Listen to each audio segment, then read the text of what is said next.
Last episode में हमने देखा था कि सुनबाई उस बॉस मॉन्स्टर को भी अपने अंडर समन कर लेता है, जिसके बाद वहाँ खड़े उन दोनों बॉस मॉन्स्टर की आपस में बहुत अच्छी दोस्ती हो जाती है। वो सुनबाई से कहता है कि आखिर ये तुमने क्या किया है, जिस पर वो उसे बताता है कि मॉन्स्टर्स के साथ दोस्ती बनाना मेरी स्पेशलिटी है। जिसके बाद वो भी उस पर अटैक करता है। सुनबाई कहता है कि बहुत मजाक हो गया, अब तुमसे थोड़ी इन्फॉर्मेशन निकलवाई जाए। इसी दौरान ही वो मॉन्स्टर खुद ब खुद ही मर जाता है। यन कहती है कि शायद ये पूरी तैयारी से आया था ताकि कोई इसे इंटेरोगेशन ना कर सके। जोए कह रहा होता है कि ये हमारे लिए इंफॉर्मेशन का बहुत ही अच्छा जरिया बन सकता था, जिस पर सुनबाई उसे कहता है कि अभी सब कुछ खत्म नहीं हुआ है, क्योंकि अब भी एक रास्ता है। अनडेड को समन करता है, जिसके जरिए सुनबाई उसकी मेमोरीज में पहुंच जाता है और एक अजीब सी जगह पर पहुंच जाता है। सुनबाई कहता है कि सिस्टम हमें कभी भी कोई ऐसी मेमोरी नहीं दिखाता जिसका कोई भी पर्पज ना हो। जिसके बाद हम उन्हीं मॉन्स्टर को दोबारा से देखते हैं जो कि कुछ इंग्रेडिएंट्स को जमा कर रहे होते हैं। सुनबाई उनकी कन्वर्सेशन सुनता है, जिनमें से एक मॉन्स्टर्स को कह रहा होता है कि अपना फोन बंद कर दो क्योंकि हम टेरिटरी में एंटर होने वाले हैं। सुनबाई कहता है कि शायद ये रीजन था जिसकी वजह से ये हमारा पूरा ब्रॉडकास्ट नहीं देख पाया। वो अपने सामने जा रहे हुए वुल्फ को हैंडसम बोल रहा होता है, जिस पर वो उसे कहता है कि मैंने तुम्हें मना किया था कि मुझे इस नाम से मत बुलाना। वो वुल्फ कहता है कि जहाँ तक मैंने सुना था कि यंग डिंगपो पे अटैक करने का सिर्फ यही रीजन नहीं था कि हमें लिबरेशन गिल्ड को भी डिस्ट्रॉय करना है। जिस पर वो उसे कहता है कि मुझे इस बारे में कोई आइडिया नहीं है। वो उसे कहता है कि आखिर तुम्हें क्या चीज बॉदर कर रही है, क्योंकि ये मैंने खुद सुना है, भला तुमने ये कैसे नहीं सुना।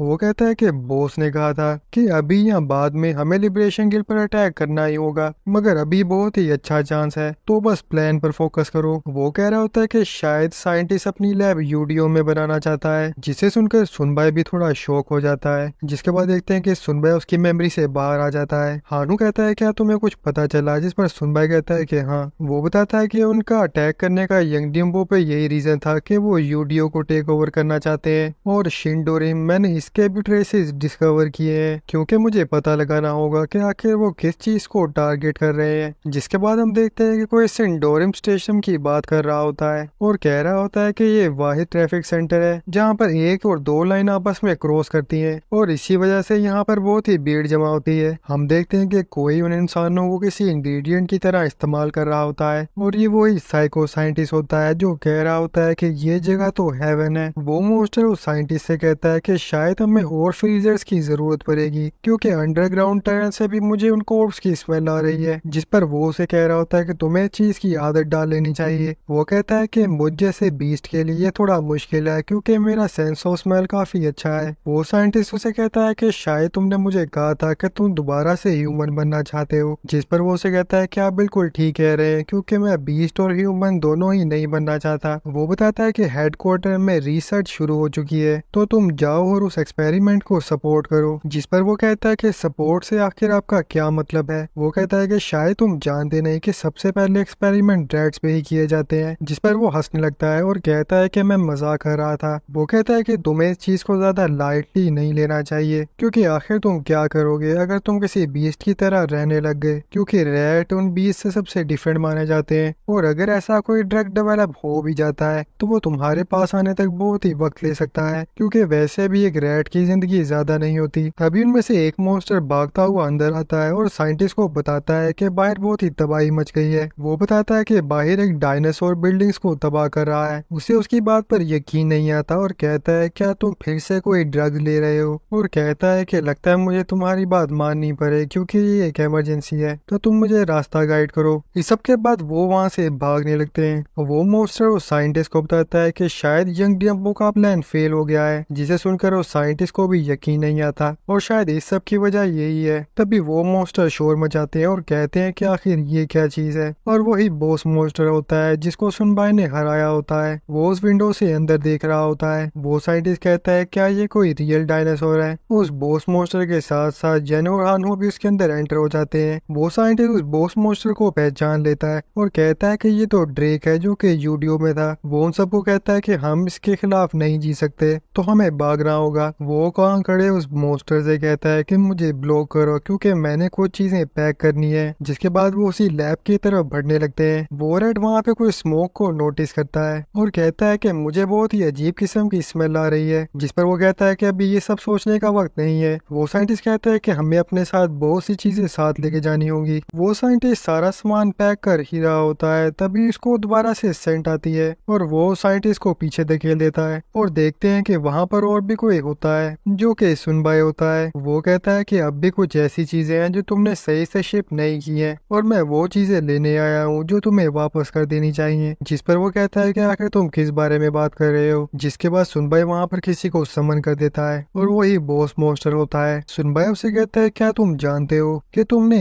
एक चीज गलत एड्रेस पर भेज दी है। सुनबाई कह रहा होता है कि शायद यही इनका रिसर्च फैसिलिटी है और वहाँ पड़ी ह्यूमन बॉडीज और बीस्ट की बॉडीज को देख लेता है और कह रहा होता है कि ये लोग पूरी तरह से पागल हो चुके हैं और अच्छा है कि यन और हानू को ये सब नहीं देखना पड़ा। सुनबाई कहता है कि शायद तुम एम्बेरस हो कि तुम्हारी बैड हैबिट सामने आ चुकी हैं क्योंकि ये एक ईवल हॉबी है। जिस पर वो जोर से चलाता है और कहता है कि ये सिर्फ एक एक्सपेरिमेंट था। तभी कुछ एरो उसकी टांग पर लगते हैं जो कि सुनबाई ने चलाया होता है। इस सब के बाद वो रेड कुछ नोटिस करता है कि वो साइंटिस्ट कोई ट्रिगर दबा रहा होता है और उस ट्रिगर को दबाने की वजह से वो रेड किसी बहुत ही बड़े मॉन्स्टर में बदल जाता है। सुनबाई अपनी रिंग का इस्तेमाल करके एक शेडो क्रिएट करता है और उस पर एरो शूट करता है, जिससे उस रेड को समझ नहीं आता कि आखिर इनमें से रियल कौन है। सुनबाई कहता है कि इसकी अटैक पावर तो बहुत ही जल्दी इंक्रीज हो गई है, मगर तभी एक ही इंस्टेंट में वो बॉस मॉन्स्टर उसे कुचल देता है। सुनबाई कहता है कि मुझे से कोई भी खतरा नहीं था। वो साइंटिस्ट अब भी रुक नहीं रहा था और एक बार फिर से ट्रिगर दबाने लगा था, मगर तभी सुनबाई उसका हाथ काट देता है और कहता है कि अगली बारी तुम्हारी एंकल की है और उसके बाद लोअर बॉडी की। इस सब के बाद वो देखता है कि उस साइंटिस्ट के मुंह से झाग निकल रहा होता है और कहता है कि शायद इसने पॉइजन स्वेलो किया है। सुनबाई कहता है कि लगता है मुझे अपने हाथ गंदे करने ही होंगे और उस साइंटिस्ट को अनडेड में बदलने की कोशिश करता है और उसे बताया जाता है कि एक जिंदा इंसान को वो अनडेड में नहीं बदल सकता, जिससे वो समझ आता है कि वो साइंटिस्ट मरने का नाटक कर रहा था। सुनबाई कहता है कि मेरे साथ खेलना बंद करो। वो साइंटिस्ट कहता है कि तुम मेरी सारी इन्वेंशंस रख लो क्योंकि मैं तुम्हारे साथ कोऑपरेट करूंगा, मगर तभी सुनबाई उसको मार देता है और उसे मारने के बाद वो उसे फाइनली अनडेड में बदल लेता है। उसे अनडेड में बदलने के बाद वो उसकी मेमोरीज देखता है। उस साइंटिस्ट की मेमोरीज में पहुंचने के बाद सुनबाई देखता है कि वो किसी से बात कर रहा होता है, वो भी ब्रांच रिसर्च के बारे में। वो आदमी कह रहा होता है कि तुम इस डिपार्टमेंट के कमांडर बन सकते हो। सुनबाई उसका चेहरा देखता है और कहता है कि इस सब के पीछे इसका हाथ है। वो आदमी कहता है कि ये सब तभी होगा जब तुम ब्रांच में आओगे, क्योंकि मैं चाहता हूँ कि तुम ज्यादा से ज्यादा गैस प्रोड्यूस करो ताकि हम इस तरह के प्रोडक्ट लोगों में सेल कर सकें। जिस पर वो कहता है क्या तुम ऐसा कर सकते हो। जिस पर वो कहता है कि हाँ जरूर, क्योंकि यही मेरी स्पेशलिटी है। वो कहता है कि बाकी आइटम्स के लिए मैं सिर्फ एक असिस्टेंट था, मगर ये आइटम मेरे अपने बच्चों की तरह है। वो कहता है तो मुझे बस इतना करना है कि मुझे एक बंच बनाना है जिससे हम यंग डियम्पो को ब्लो कर सकें। वो कहता है कि तुमने ठीक कहा, बाकी बीस्ट मैन मेजिस को तुम मुझ पर छोड़ दो। सुनबाई सोचता है क्या इन्होंने उन बीस्ट को पकड़ कर रखा हुआ है और आखिर ये कौन से 3 बीस्ट की बात कर रहा है। वो साइंटिस्ट कहता है कि वो तो बहुत ही बदबूदार है, तो क्या हमें इतना इम्पोर्टेंट काम उन पर छोड़ना चाहिए। वो उसे कहता है कि अपनी जबान संभालो, क्योंकि उनके बगैर हम अपना प्लान प्रोसीड नहीं कर सकते, स्पेशली दी 4 बीस्ट जो कि टॉप 3 रैंकिंग के प्लेयर से भी ज्यादा स्ट्रॉन्ग है और इसलिए हमें उनकी स्ट्रेंथ की किसी भी हाल में जरूरत है। सुनबाई सोच रहा था कि आखिर ये किस तरह के बीस्ट हैं जो कि टॉप 3 प्लेयर से भी ज्यादा स्ट्रॉन्ग है। सुनबाई कहता है कि मेरे एक्सपीरियंस के हिसाब से मुझे नहीं लगता कि ये उन रैंकर से ज्यादा स्ट्रॉन्ग होंगे और उसे फिर से कुछ थोड़ा समझ आता है। सुनबाई कहता है कि कुछ ऐसे बीस्ट भी हैं जो कि ह्यूमंस नहीं है, मगर अगर उन्हें डिफरेंट मेथड से ग्रो किया जाए जो कि प्लेयर से टोटली डिफरेंट है तो ऐसा इम्पॉसिबल नहीं है और शायद उन वेयर बीस्ट और उन साइंटिस्ट को भी कोई डिफरेंट क्वेस्ट दिए गए हैं और शायद ये एक स्पेशल क्वेस्ट है जिससे उनके लिए एक ऐसा दरवाजा खुल गया है जिससे वो लोगों को सरपास कर सके। वो साइंटिस्ट कह रहा होता है कि उन रैंकर से भी स्ट्रॉन्ग बनाने के लिए मुझे उनके लिए एक ऐसा पोशन बनाना होगा जिसे पीकर वो उनसे ज्यादा स्ट्रॉन्ग हो जाए। वो कहता है कि ये मत बोलना कि हमारा गोल ये नहीं है कि हम प्लेयर्स को भगा रहे हैं, क्योंकि कुछ बग्स को पकड़ने के लिए हम जलते हुए घर में क्यों जाएंगे। जिस पर वो साइंटिस्ट कहता है कि हम एक न्यू मैनकाइंड बनाएंगे। इसी दौरान ही वो वुल्फ भी उस जगह पर आ जाता है, जिसको देखकर सुनबाई कहता है कि शायद मैं इसे पहले देख चुका हूँ और शायद इस सब में इसका भी कोई इम्पोर्टेंट रोल है। जिस पर वो आदमी कहता है कि देखो हमारा तीसरा बीस्ट मेज भी आ गया, जिस पर वो बीस्ट कहता है कि मैं तुम्हें मना किया था कि मैं कोई मेज नहीं हूँ। वो कहता है कि छड़ी की वजह से सब समझते हैं कि शायद मैं कोई मेज हूँ, मगर मिस्टर कैंग भी तो ये छड़ी इस्तेमाल करते थे।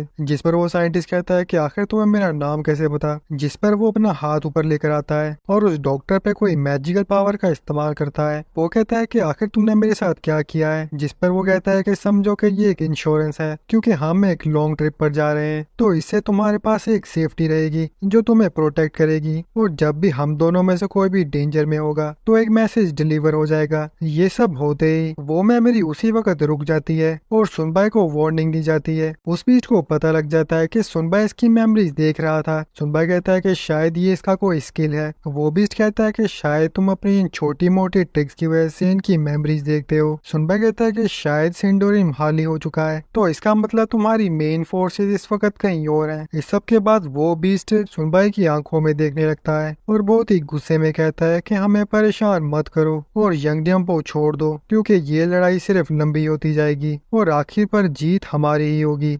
वो बीस्ट कहता है कि रैंकिंग में आने का मतलब ये नहीं कि तुम स्ट्रॉन्ग प्लेयर हो और हमारे पॉइंट ऑफ व्यू से तुम कुछ भी नहीं हो। जिस पर वो पूछता है कि आखिर तुम हो कौन, जिस पर वो किसी एवोल्यूशन सोसाइटी का नाम लेता है और कहता है कि इसे याद रखना, और कहता है कि ये वही नाम है जो मैनकाइंड को हिस्ट्री से खत्म कर देगा। जिसके बाद वो सुनबाई को वापस टेलीपोर्ट कर देता है। वापस आते ही सुनबाई कहता है कि साइकोमेट्री जैसी पावर वाला आदमी हमारे लिए मसला खड़ा कर सकता है। सुनबाई कहता है कि उस आदमी ने मेंशन किया था कि वो उन 3 रेड बॉसेस को समन करने वाले हैं और इनका पहला प्लान फेल होने के बाद ही उसे एडजस्ट करने की कोशिश करेंगे, और इस वजह से हमें रिलैक्स नहीं होना चाहिए। सुनबाई देखता है कि वन आर्म सोल्जर के हाथ में कुछ होता है और कहता है कि शायद लगता है तुम्हें कुछ मिला है। देखने पर पता चलता है कि वो एक मैप होता है, वो भी कैपिटल एरिया का। सुनबाई कहता है कि इस मैप के ऊपर कुछ लोकेशन मार्क की गई हुई है और सभी एरोज यूडियो की तरफ पॉइंट कर रहे हैं, और शायद यही लोकेशन मार्क्स उन रेड बॉसेस की लोकेशन है। सुनबाई कहता है कि उनके बॉस मोसेस को यूज करने से पहले हमने ड्रेक को पहले ही खत्म कर दिया था और ग्लैडिएटर भी मेरे साथ ही खड़ा है, जिसका मतलब ये है कि अब भी एक बाकी है और उस लोकेशन पर एक और रेवोल्यूशन सोसाइटी है। इस सब के बाद सीन शिफ्ट होता है और हम देखते हैं कि सुनबाई अपने बाकी टीममेट के साथ अपने बाकी लोगों के पास पहुंच जाता है, जिसके बाद मनवा कहती है कि तुम बहुत ही जल्दी आ गए हो, तो क्या तुम्हें कोई रिजल्ट्स मिले हैं। सुनबाई कहता है कि अपनी कम्युनिटी की मदद से आयान और बुचन के बारे में डिटेल निकलवाने की कोशिश करो और बाकी सब मैं जॉय से बात करूंगा। जिसके बाद हम देखते हैं कि सुनबाई जॉय के पास आ जाता है और कहता है कि लगता है शायद तुम बिजी हो। जॉय कहता है कि ऐसी कोई बात नहीं है, मगर उस इवेंट के बाद कुछ ऐसी चीजें हैं जिन पर मुझे ध्यान रखने की जरूरत है, और क्या तुम्हें कुछ पता चला है। सुनबाई कहता है कि यंग ड्यूम्पो पे फिर से अटैक शुरू होने वाला है, जिस पर जॉय पूछता है कि आखिर कौन कर रहा है। सुनबाई कहता है कि वो जिसने एवोल्यूशन सोसाइटी पर अटैक किया है, जिसका मतलब ये है कि वो सिर्फ लिबरेशन गिल्ड को ही टारगेट नहीं कर रहे। जॉय कहता है कि आखिर इसके बारे में हमें पहले क्यों नहीं पता चल पाया, जिसके बाद सुनबाई यूडियो का नाम लेता है। ये सुनने के बाद जॉय बहुत ही गुस्से में आ जाता है। सुनबाई कहता है कि इस बात का भी कोई भी एविडेंस नहीं है और तुम्हारी तरह मैं भी सस्पिशियस हुआ था। जॉय कहता है कि वो लोग हैं जिन्हें हम पर पहले एम्बुश किया था, और अगर इनका बैड एंडिंग 2 से कोई ताल्लुक है तो हमें इन्हें किसी भी हाल में रोकना होगा, चाहे इसके लिए हमें कोई कुर्बानी क्यों ना देनी पड़े। जॉय कहता है क्या मैं तुम्हें हायर कर सकता हूँ, जिस पर सुनबाई सोचने लगता है कि इतने सडनली। जॉय कहता है कि प्लीज यंग ड्यूम्पो को प्रोटेक्ट करो, और सिर्फ सुनबाई है जो अभ्यास की पावर को रेजिस्ट कर सकता है, और कहता है कि उसकी फी 1 मिलियन गोल्ड होगा और फिर भी मैं तुम्हें इससे ज्यादा दूंगा। सुनबाई सोच रहा होता है क्या ये मुझे यूज कर रहा है, और कहता है कि जॉय मेरी एनिमी नहीं है। सुनबाई कहता है कि अभी के लिए हमारे लिए एवोल्यूशन सोसाइटी ज्यादा अर्जेंट है, और मान जाता है। इस सब के बाद सीन शिफ्ट होता है और हानहू नोटिस करता है कि सुनबाई बाहर आ गया होता है। हानहू पूछता है कि तुम्हारा काम हो गया है। सुनबाई कहता है कि शायद तुम्हारी इन लोगों से नहीं बन रही है, जिस पर वो कहता है कि ऐसी कोई बात नहीं है, मगर यन की पॉपुलैरिटी काफी ज्यादा है। हानहू उन लोगों की नकल उतार रहा होता है। हानहू कहता है कि ये लोग मक्खन लगाने में बहुत ही आगे हैं, और उनकी नकल उतारते हुए कह रहा होता है कि जब वो अपनी स्वॉर्ड स्विंग करती है तो उसके बाल बहुत ही लहराते हैं किसी फूल की तरह। उसी दौरान हानहू को कम्युनिटी से कोई नोटिफिकेशन आता है और बताता है कि रैंकिंग चेंज हो गई है, यंगडिंग वो प्रो सेक्टर नीचे चला गया है और डॉक्टर और लेवल 15 हो गया है और थर्ड रैंक पर आ गया है। सुनबाई सोच रहा होता है कि शायद ये वही डॉक्टर है जो एवोल्यूशन सोसाइटी का मेंबर है। सुनबाई कहता है कि लेवल 15 के बाद कोई भी अपनी पहली अवेकनिंग कर सकता है, मगर मैं नहीं जानता कि ये 5 स्टार्स के लिए ही लिमिटेड है या फिर सभी प्लेयर्स के लिए, जिसका मतलब ये हुआ कि डॉक्टर रॉबी सब कुछ से गुजर चुके हैं और अगर उनके स्ट्रॉन्ग होने से पहले हमने कुछ भी ना किया तो क्या होगा। जहाँ पर दूसरी तरफ हानू यन को कह रहा होता है कि फाइनली तो वहाँ से निकल ही आई। सुनबाई कहता है कि उन लिबरेशन गिल्ड के मेंबर से बात कर क्या तुम्हें कुछ अच्छा मिला,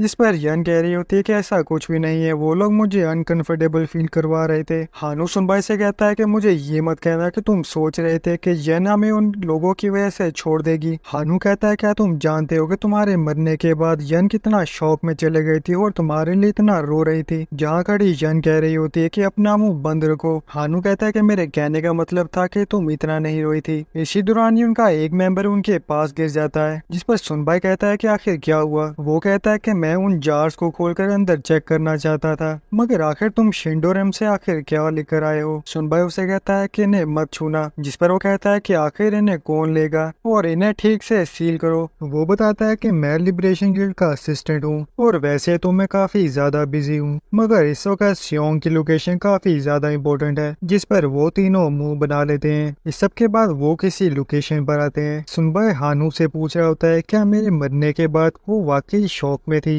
जिस पर हानू कहता है क्या तुम यन की बात कर रहे हो। हानू से बताता है कि उसकी आंखों से आंसू से भर आई थी और इसी वजह से वो मुझसे इतनी नफरत करती है क्योंकि मैं उसे इस बात पर टीज करता रहता हूँ। सुनबाई कहता है क्या सिर्फ वही रोई थी तुम नहीं, जिस पर वो कहता है कि मैं रोया था जब वन आर्म सोल्जर मर गया था और इसलिए अगली बार जब भी तुम बनने वाले हो तो वन आर्म सोल्जर को मेरे लिए छोड़ देना और अगर हम दोनों में से कोई भी मुसीबत में होगा तो मैं पहले इसे ही बचाऊंगा। जिसके बाद हमें जॉय दिखाया जाता है, जहाँ पर जाने से पहले सुनबाई ने जॉय को ये कहा था कि 1 मिलियन गोल्ड देने के बाद तुम ये मत समझना कि जैसे कुछ हुआ ही नहीं है और इसलिए मैं तुमसे अब भी काफी डिसअपॉइंट हूँ क्योंकि सबको पीछे छोड़कर तुम सीधा बॉस की तरफ जा रहे थे। जॉय कहता है कि इसी वजह से लोगों में मेरा ओपिनियन बहुत ही बुरा रहा है। वो कहता है कि सुनबाई के राइटी फैन क्लब अब कम्युनिटी पर एग्जिस्ट करते हैं। इसी दौरान जॉय को एक पर्सनल क्वेस्ट दिया जाता है। उस क्वेस्ट में जॉय को बताया जाता है कि उसको अपनी टीम के 30 मेंबर्स को लेवल 10 तक ट्रेन करना होगा, जिसके बाद वो अपनी पहली अवेकनिंग कर सकता है और इस क्वेस्ट को वर्ल्ड ट्री के ग्रो होने से पहले ही कंप्लीट करना होगा। जॉय कहता है कि एक पर्सनल क्वेस्ट, वो भी कमांडर के लिए। जॉय कहता है कि मैंने सुना था कि ये 4 और 5 स्टार क्लासेस के प्लेयर्स को ही दिया जाता है और इसीलिए मुझे इसे जल्द से जल्द खत्म करना होगा और 5 स्टार प्लेयर से आगे निकलने का सिर्फ यही एक रास्ता है। जॉय बताता है कि मेरे पास सिर्फ 30 लोग हैं, जिनमें से 6 मर चुके हैं और सिर्फ 14 ही बाकी हैं, तो आखिर इतना जल्दी मैं इनका लेवल 10 कैसे करवा सकता हूँ क्योंकि ये बहुत ही डिफिकल्ट है, मगर सुनबाई भी ये कर पाया है तो इसीलिए मुझे भी कुछ करना होगा और मैं ये कर ही रहूंगा। इस सब के बाद जॉय अपने सभी मेंबर्स को बाहर बुला लेता है और कहता है कि कल से हम दोबारा से हंटिंग शुरू करने वाले हैं। मनवा कहते हैं कि अगर हम हंट के लिए निकल गए तो यहाँ पे स्टेशन को कौन रिस्टोर करेगा, जिस पर जॉय बहुत ही गुस्से में बोलता है कि स्टेशन को रिस्टोर करने के चक्कर में लोग हमसे आगे निकल जाएंगे और हमें एक बार फिर से सफर करना होगा। जॉय कहता है कि एवोल्यूशन सोसाइटी को अभी तक के लिए सुनबाई संभाल लेगा, जो हमारे लिए एक बहुत ही बड़ा मसला है, और कहता है कि अब हम किसी भी सूरत में नाकाम नहीं होंगे। इस सब के बाद हमें सुनबाई की तरफ दिखाया जाता है। निम कहता है कि मेरा दोस्त कुछ इन्फॉर्मेशन इकट्ठी कर रहा है। वो आदमी कहता है कि तुम सोसाडोन, बुचिन और बियोमगिन स्टेशन के बारे में जानना चाहते हो। सुनबाई कहता है कि उन्होंने किसी और को देखा है सोसाडोन में, जिस पर वो कहता है कि हाँ, और वो एक बॉस रेड था जो कि समन किया गया था। वो बताता है कि चैप्टर 2 के मेन स्ट्रीम के दौरान उसे देखा गया था, मगर शायद उसकी इन्फॉर्मेशन को ही ब्लॉक कर रहा है जो कि बियोमगिन स्टेशन में है। सुनबाई कहता है क्या वहाँ पर ब्लैक फॉग और ज़ॉम्बीज हैं, जिस पर वो कहता है कि हाँ, आखिर तुम्हें कैसे पता, जिस पर वो मुड़कर देखते हैं और वो सब इन्फॉर्मेशन हानू दे रहा होता है। वो कहता है कि लगता है दुनिया में मेरे अलावा भी कोई ऐसा है जो कि फोन से एडिक्टेड है। हानू कहता है कि टाउन सेफ है और मैंने टाइसन को भी बता दिया है कि वो सेफ जोन में रहे। सुनबाई कहता है कि अभी के लिए यूडी और सोसाडोन सेफ है तो सिर्फ बियोमगिन स्टेशन ही बचता है। वो कहते हैं कि पोस्ट के हिसाब से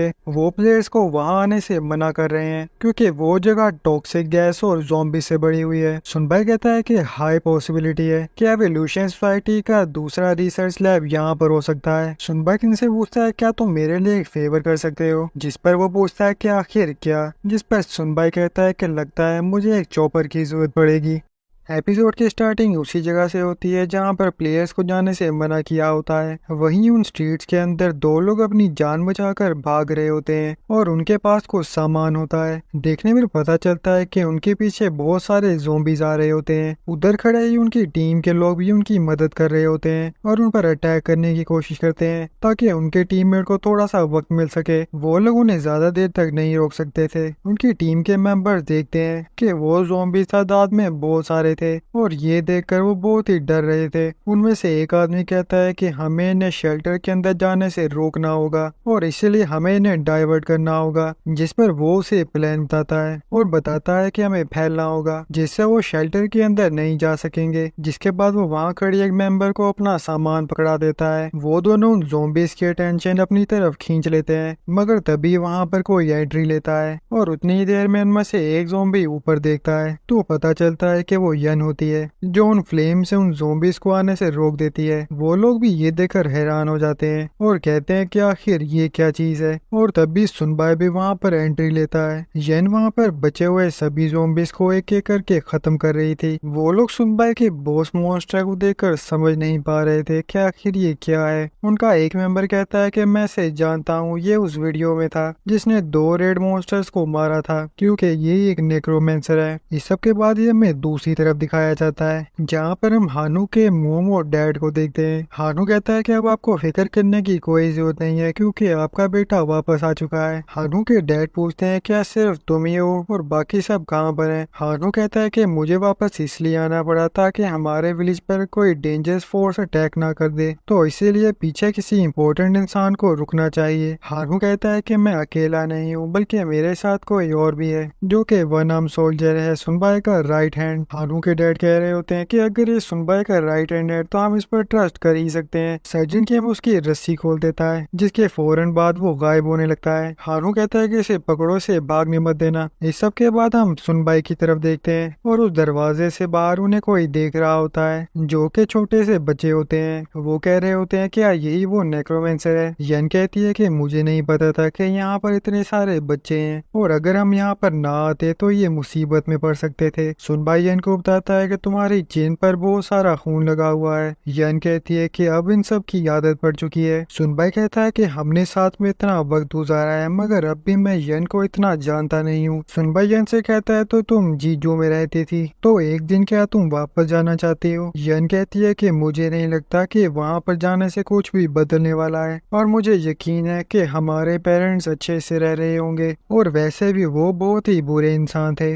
वो इतने बुरे थे कि मुझे वहाँ से भागना पड़ा और भला ही एक कैसी फैमिली हुई और जब मैं आजाद हुई तो दुनिया ऐसी बन गई। सुनबाई कहता है कि मैं ये तो जान चुका हूँ कि यन की उसकी इस फैमिली से नहीं बनती है मगर फिर भी क्या यन हमें फ्यूचर में छोड़ देगी? तभी दरवाजे से वहाँ कोई अंदर आता है। वो डॉक्टर कहता है कि इंतजार करवाने के लिए माफी चाहता हूँ और मेरा नाम एन है। सुनबाई उससे हाथ मिलाता है और कहता है कि शायद इस जगह का यही लीडर है और कहता है कि मैं सुनबाई हूँ। एन कहता है कि मैं जानता हूँ। वो डॉक्टर कहता है कि ये फायर डेवल भी तुम्हारे साथ ही है, जिस पर उन्हें कुछ समझ नहीं आता। वो बताता है कि हमारे लोगों को तुम्हारे असली नामों के बारे में नहीं पता है और इसीलिए उन्होंने तुम्हें कुछ निकनेम दिए हैं। तुम्हें फायर डेवल इसलिए कहा जाता है क्योंकि जब तुम इन रेड क्लोथ के साथ लड़ने के लिए जाती हो तो तुम एक डेवल नजर आती हो। मुझे माफ करना अगर तुम्हें कुछ बुरा लगे। जिस पर यन अंदर से बहुत ही गुस्से में होती है और कहती है कि कोई बात नहीं, मगर फिर भी मैं जानना चाहूंगी कि ये नाम हमें किसने दिए हैं। वो डॉक्टर कहता है कि हाँ मैं जानता हूँ कि ये नाम बहुत ही कूल है। आन बताता है कि हमने तुम्हारी वो रेड वाली वीडियो देखी है, तुम दोनों बहुत ही कमाल के हो और इसीलिए बच्चों के लिए तुम हीरोज हो और साथ में वो क्लैंगिंग डैगर भी। वो कहते हैं कि अब ये क्लैंगिंग डैगर कौन है? एन बताता है कि ये नाम भी उसी इंसान ने दिया है। एन बताता है कि वो सब तो ठीक है मगर फिर भी मैं तुम्हारा दिल से शुक्रिया अदा करना चाहता हूँ कि तुमने हमारी जान बचाई, मगर फिर भी तुम्हें ये एरिया छोड़ देना चाहिए। एन बताता कहता है कि 3 दिन पहले भी ज़ॉम्बीज ने हम पर अटैक किया था और इसी तरह ने बार बार रोकने की वजह से हम भी वीक पड़ते जा रहे हैं। यन कहते हैं कि तुम लोगों ने यहाँ से भागने की कोशिश क्यों नहीं की या किसी से मदद मांगी हो। वो बताता है कि ये सब उस फजूल सी क्वेस्ट की वजह से हुआ था जो उस आदमी को दी गई थी। ये क्वेस्ट उस एरिया में सभी लोगों को रिसीव हुई थी और जो भी बिल्डिंग से बाहर निकलने की कोशिश करता था वो ज़ॉम्बीज उनके पीछे पड़ जाते थे। और वैसे भी हम में से आधे से ज्यादा लोग बूढ़े और बच्चे ही हैं और इसीलिए हम हार नहीं मानना चाहते थे और इस वजह से हम लोग कुछ नहीं कर पा रहे थे। सुनबाई समझ आता है कि ये ग्रुप बहुत ही वीक हो चुका है और एक वीक ग्रुप की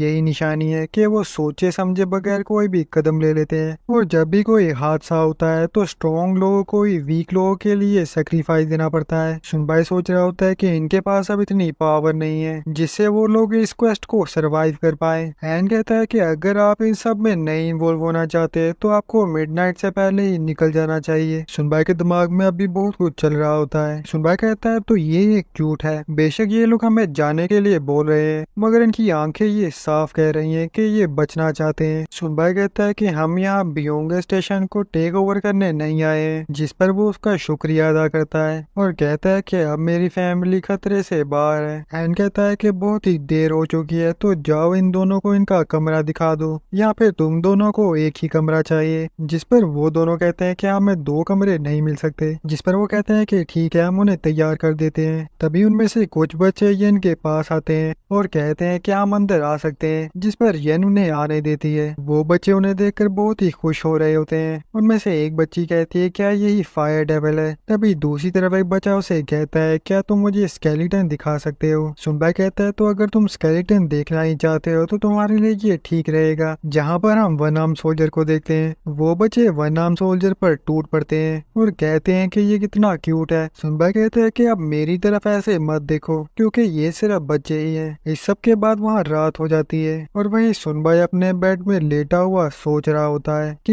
ये बच्चे अब भी हंस रहे हैं और मुझे यकीन नहीं आता कि ऐसी जगह अब भी एग्जिस्ट करती है, जो कि कितनी अच्छी बात है। तभी हम देखते हैं कि सुनबाई को वो एरिया क्वेस्ट दिखाया जाता है जो वहाँ बाकी लोगों को भी दिखाया गया था, मगर तभी उसके साथ सुनबाई को वार्निंग भी दिखाई जाती है और बताया जाता है कि इस क्वेस्ट का लेवल रीसेट हो चुका है क्योंकि इस एरिया के अंदर एक लेवल 15 का प्लेयर देखा गया है। सुनबाई कहता है क्या ये सब मेरी वजह से हो रहा है और तभी हलचल शुरू हो जाती है। यन सुनबाई को बताती है कि पूरी सिटी को आग लग चुकी है। सुनबाई से पूछता है कि तुम्हें कुछ फील हो रहा है, जिस पर यन अपनी सेंसेस का इस्तेमाल करती है। यन बताती है कि बिल्डिंग के बाहर कुछ स्टेप्स की आवाजें फील हो रही है। वहाँ खड़ा सर्वाइवर सभी को सेफ एरिया भेज रहा होता है। वो सर्वाइवर सुनबाई को कहता है कि अगर हम बिल्डिंग के अंदर रहेंगे तो वो ज़ॉम्बीज़ हमें कुछ नहीं कहेंगे। सुनबाई कहता है कि मेरे एंटर होने की वजह से डिफिकल्टी भी इंक्रीज हो चुकी है और इसलिए वो अब हमें इस तरह ट्रीट करेंगे जैसे हम किसी लैब के चूहे हैं, तो इसलिए उन्हें दिखाना होगा कि जैसा वो सोच रहे हैं वैसा कुछ भी नहीं होने वाला। वो ज़ॉम्बीज़ इकट्ठा होना शुरू हो जाते हैं। इन सबको कह रहा होता है कि जो नहीं लड़ सकते वो रूफ टॉप पर चले जाएं। सुनबाई कहता है कि गोल्स टोटली 100 से डिफरेंट मॉन्स्टर्स हैं और एक तरह से उनको हाई रैंक 100 भी समझा जाता है और इसी वजह से हमें इस गेम के अंदर इन फैंटेसी रूल्स को भी फॉलो करना होगा। वो बच्चे कहते हैं कि हमें उस रूफ टॉप पे इस तरह ही जाना पड़ेगा जिस तरह हमने प्रैक्टिस किया था। वो बच्चे कहते हैं कि हम बस आपको यही कहना चाहते हैं कि डैडी और अंकल नेक्रोमेंसर हम सबको बचा लेंगे, तो आप लोग अपना ख्याल रखना और उन्हें छोड़ना मत। इस सब के बाद वो सब लड़ने के लिए तैयार हो जाते हैं। उनका आदमी बताता है कि वो करीब आ चुके हैं और कहता है कि तुम्हें जो कुछ भी मिलता है यहाँ पर ले आओ ताकि हम विंडोज को ब्लॉक कर सके। डिफिकल्टी बढ़ने की वजह से वो ज़ॉम्बीज़ भी तादाद में बढ़ चुके थे। एन कहता है कि वो लगभग 200 के करीब होंगे। सुनबाई कह रहा होता है कि मैं यहाँ पर किसी बड़े स्केलेटन को भी समन नहीं कर सकता अगर हम यहाँ पर फंस गए तो, जिस पर वो कहता है कि हमें बाहर चलना चाहिए। सुनबाई कहता है कि छोटी सी बिल्डिंग में लड़ना ठीक नहीं होगा और इससे हमारे लोग मुसीबत में भी पड़ सकते हैं। एन कहता है कि वैसे भी इस गेम में जो भी एक जगह पर रहेगा वो सरवाइव नहीं करता है, तो इसलिए मुझे तुम पर यकीन है। सुनबाई कहता है कि बदकिस्मती से मैं इन ज़ॉम्बीज़ को एक्सप्लोर भी नहीं कर सकता क्योंकि ये मेरे कॉर्प्स नहीं है। सुनबाई कहता है कि मैं ये देखना जरूर पसंद करूंगा कि ये सब इनको कैसे पास कर सकते हैं। सुनबाई अपने 100 से वहाँ पर एक पूरी शील्ड बना लेता है ताकि कोई भी उन्हें पास ना कर सके। वो सभी ज़ॉम्बी तेजी से उनकी तरफ बढ़ रहे होते हैं। वो ज़ॉम्बीज़ उनको पास नहीं कर पा रहे थे और अगर कोई भी इनसे इंजर्ड होता है तो वो इन्फेक्टेड भी हो जाएगा। सुनबाई कहता है कि एन ने कहा था कि अगर हमारा कोई भी कॉमरेड इन्फेक्ट होता है तो हमें उसे किसी भी सूरत में मारना होगा।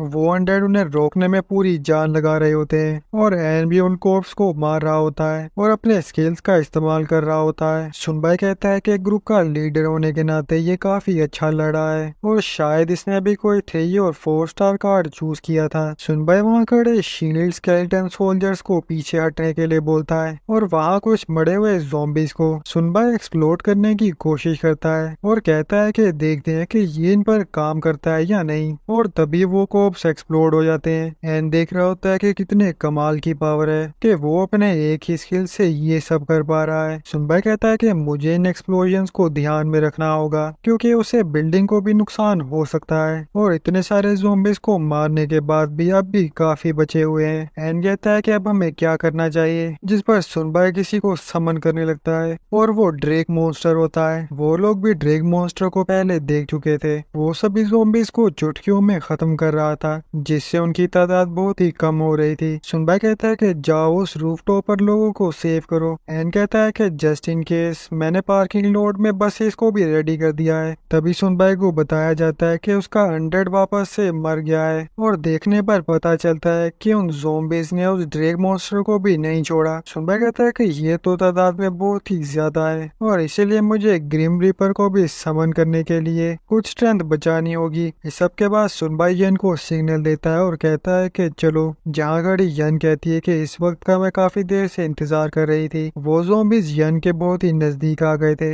यन के लिए कोई नई बात नहीं थी और वो उन्हें काट रही थी। सुनबाई कहता है कि मैं जानता था कि बहुत ही स्ट्रॉन्ग है और फास्ट भी। तभी वो लोग वहाँ पर बाकी बसेस को लेकर आ जाते हैं और वो लोग सभी को कहते हैं कि बसेस रेडी हैं तो सभी लोगों को इसमें बिठाओ। तब तक हम उन्हें रोकने की कोशिश करते हैं। वो लड़की बच्चों को समझा रही होती है कि वहाँ पर कोई भी शोर मत करना क्योंकि यही हमारे लिए बेहतर होगा और यहाँ से निकलने के बाद सब कुछ ठीक हो जाएगा। उन्हें बताया जाता है कि गोल्स अब अपनी जगह से मूव करने लग गए हैं। एन बताता है कि उनका ज्यादातर फोकस बच्चों पर होता है क्योंकि ये बच्चे उनसे नहीं लड़ सकते तो इसीलिए हमें इन्हें उनसे दूर रखना होगा क्योंकि मैं अपना छोटा बेटा भी इसी तरह खो चुका हूँ और कुछ कर भी नहीं पाया और अगर ऐसा फिर होता है तो मैं ऐसे रुकने की पूरी कोशिश करूंगा और तुम्हारा शुक्रिया, मगर इस बार मैं अपनी फैमिली को प्रोटेक्ट करने की पूरी कोशिश करूंगा।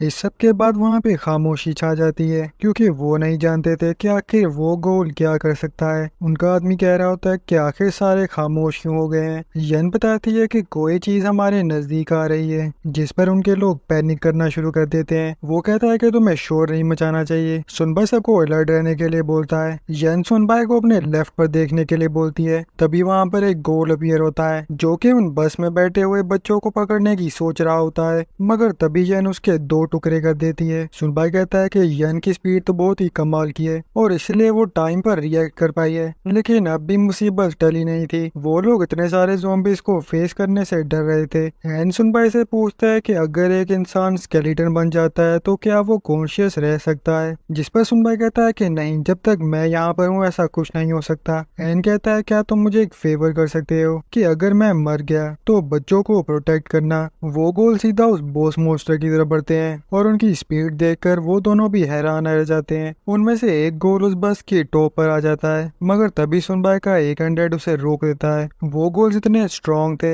कि वो किसी भी अनडेड के 2 हिस्से कर सकते थे। तभी उस गोल को ऊपर कुछ मैजिकल पावर नजर आती है जो कि एक एन का स्किल होता है। उतनी देर में एक गोल उसके पीछे आ जाता है जिसे वो वक्त पर ब्लॉक कर लेता है और उन्हें काट डालता है। एन कहता है कि मेरा काम हो चुका है, अब क्या, जिस पर वो देखता है कि उसके मरे हुए गोल्स को सुनबाई अनडेड में बदल देता है और कहता है कि यहाँ से कंट्रोल अब मैं संभालूंगा और ग्रिम रिपर में बदलने लगता है। सुनबाई कहता है कि मैं इसे सही वक्त के लिए बचा कर रखना चाहता था, मगर सिचुएशन बहुत ही बुरी हो चुकी है तो इसलिए हमें बचे हुए गोल्स को भी अपनी आर्मी में इकट्ठा करना होगा। और इसी तरह वो एक एक कर सभी गोल्स को अपनी आर्मी में इकट्ठा कर रहे थे। एन कह रहा होता है कि इस बार मैं कुछ भी गलत नहीं होने दूंगा और ना ही किसी को ले जाने दूंगा। उनका आदमी सबको कहता है कि स्केलेटन के के पास रहकर फाइट करो। सुनबाई कहता है कि इतने सारे गोल्स के होने की वजह से हम हर किसी को नहीं बचा सकते और जो इनसे ठीक से फाइट कर सकते हैं वो एन, मैं और यन है, और ड्रेक और ऑर्क भी इस वक्त ज़ॉम्बी से लड़ रहे हैं, तो इसलिए वो गोल से इस वक्त फाइट नहीं कर सकते। और जो लोग भी इस वक्त लड़ रहे हैं वो अपनी फैमिलीज को प्रोटेक्ट करने के लिए लड़ रहे हैं। और मेरी पहली अवेकनिंग का मतलब ये नहीं कि मैं स्ट्रॉन्ग बन चुका हूँ और इसीलिए मैं और स्ट्रॉन्ग बनना चाहता हूँ। इसी दौरान उनमें से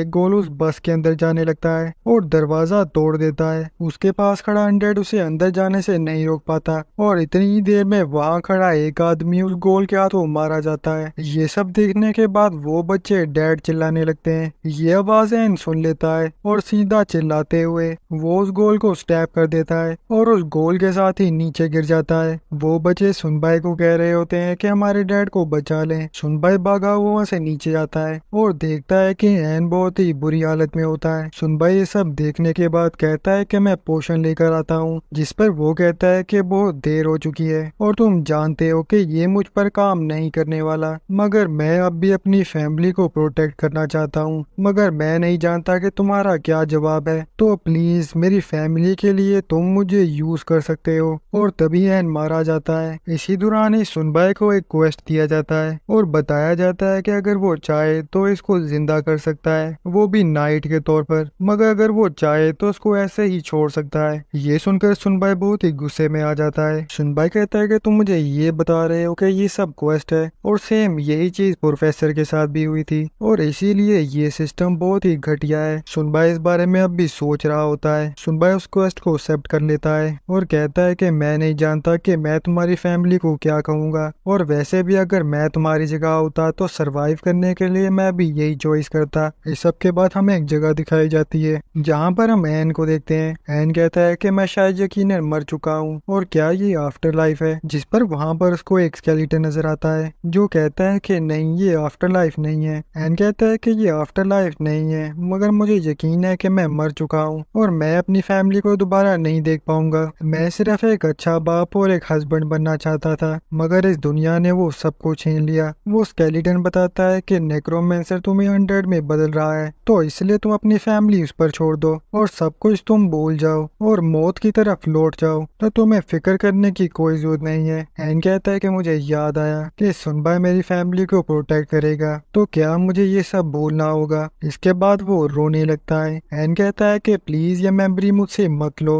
क्योंकि मैं अभी उन्हें प्रोटेक्ट करना चाहता हूँ। वो स्केलेटन कहता है क्या तुम बेवकूफ हो, क्योंकि तुमसे कोई स्ट्रॉन्ग आदमी तुम्हारी फैमिली को प्रोटेक्ट करेगा, तो तुम ये सब फीलिंग्स भुला दो। वो कहता है कि मेरी फैमिली का हेड ही मैं था, तो उन्हें प्रोटेक्ट करने की ड्यूटी भी मेरी है। जिस पर वो स्केलेटन उसे टच करते हुए कहता है कि अगर ऐसी बात है तो ठीक है, तो हम देखते हैं कि तुम उन्हें दोबारा से कैसे प्रोटेक्ट करते हो। इस सब के बाद हम देखते हैं कि एन अपनी आंख खोलता है। सुनबाई को बताया जाता है कि एन एक डार्क नाइट बन चुका है और वो अपनी मेमोरीज अपने पास रख सकता है। एन कहता है तो फाइनली तुमने मेरी रिक्वेस्ट एक्सेप्ट कर ही ली। सुनबाई कहता है कि अपनी मेमोरीज के साथ साथ तुम तो बोल भी सकते हो और मुझे यकीन नहीं आ रहा कि कुछ ऐसा भी पॉसिबल हो सकता है, और अब तक के तुम सबसे यूनिक अनडेड हो। सुनबाई कहता है कि अभी बहुत कुछ है जो मैं तुमसे पूछना चाहता हूँ, मगर अब भी कुछ गोल्स बाकी हैं, तो पहले चलकर उनको खत्म करते हैं। दूसरी तरफ हम देखते हैं कि जैन उन गोल से अकेले ही लड़ रही होती है और उनके टुकड़े कर रही होती है। वो लोग उन अनडेड को कह रहे होते हैं कि जाकर उस बस को प्रोटेक्ट करो, ना कि हमें। उतनी देर में एक और गोल उस बस के अंदर आ जाता है, जिसको पीछे से कोई काट देता है